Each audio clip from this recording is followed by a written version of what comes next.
Olá, minha gente, estamos de volta. Mais um vídeo aqui nas nossas redes sociais. Não esqueça de, no final, deixar o seu like, o seu joinha. Se você ainda não está nos seguindo, né? Faça isso, porque isso vai nos ajudar bastante. Olha, futebol brasileiro, a principal divisão do futebol brasileiro está parada. É que as inundações, a catástrofe lá no Rio Grande do Sul motivou a suspensão da 7ª e a 8ª rodada. Só em junho teremos a volta do Campeonato Brasileiro, do Atlético, do Cruzeiro, enfim. Enquanto isso, eles vão estar disputando a Série B do Campeonato Brasileiro, não vai parar, né? Não tem times gaúchos, e o Atlético, o Cruzeiro e outros grandes clubes vão disputar as competições internacionais, a Copa Libertadores, a Copa Sul-Americana e também a Copa do Brasil.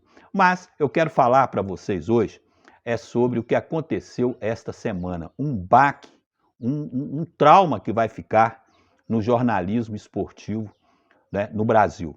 Nós vamos ter essa quarta-feira última, 16 de maio, né, vai entrar para a história, já entrou para a história do futebol, do jornalismo esportivo brasileiro. Nesse dia, em um período de menos de 12 horas, nós perdemos 3 dos nossos grandes expoentes.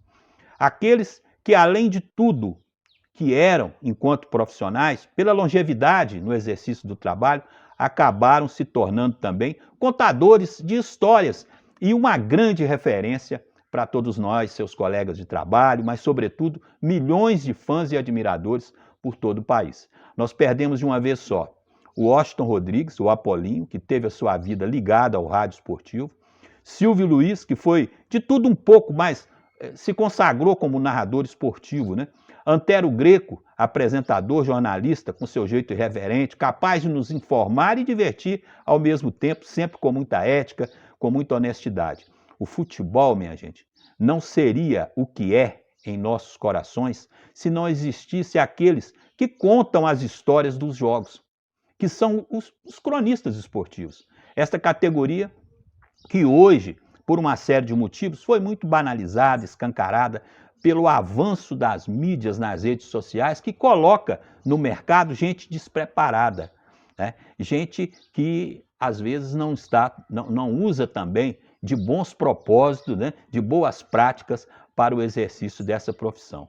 Comentar, descrever, narrar um jogo de futebol, eu digo que é também a arte de contar uma história, de saber quando repetir as partes mais importantes, de compreender quais palavras precisam ser enfatizadas, pausadas, alteradas, é o que aprofunda o futebol como campo mobilizador de afetos. Eu estou falando aqui da perda de 3 homens que, a seus modos, embelezaram a arte de narrar, de comentar, de noticiar. Então, esse 16 de maio de 2024 sempre será lembrado como o dia que o bordão ficou mais fraco, as vozes menos potentes e a criatividade abaixou a cabeça. O Washington Rodrigues, o Apolinho, eu tenho uma lembrança grande. Aliás, ele era o único dos 3 que eu conheci pessoalmente aí nessas andanças no mundo do futebol, principalmente quando estivemos juntos no Mineirão, por ocasião de alguns clássicos, Atlético e Flamengo e tudo mais. Ele era a autêntica voz do rádio lá para os cariocas.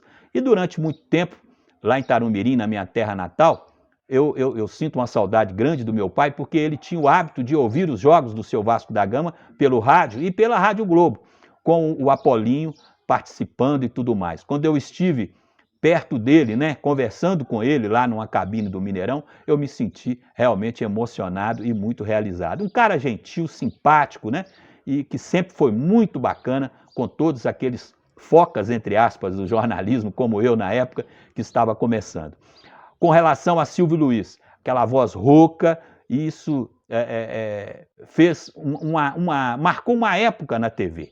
E com seus bordões, né? O bordão é uma assinatura da jogada, coisa que nasce, na maioria das vezes, de improviso, no susto, né? Mas é na criatividade. E o que não faltou é o que eu vou dizer lá em casa, pelo amor dos meus filhinhos, um jeito de contar a história do jogo e até de um lance bem diferente. O Antero Greco, o que eu posso dizer dele? Emprestou leveza ao noticiário esportivo. De terno, gravata, lá na bancada da ESPN, ao lado do amigão, o Antero fazia a gente gargalhar. Altas horas da noite e a gente lá se divertindo com o Antero. Não que ele quisesse fazer graça, eu acho, mas porque era o jeito dele mesmo, né? O jeito dele fazer a apresentação na TV.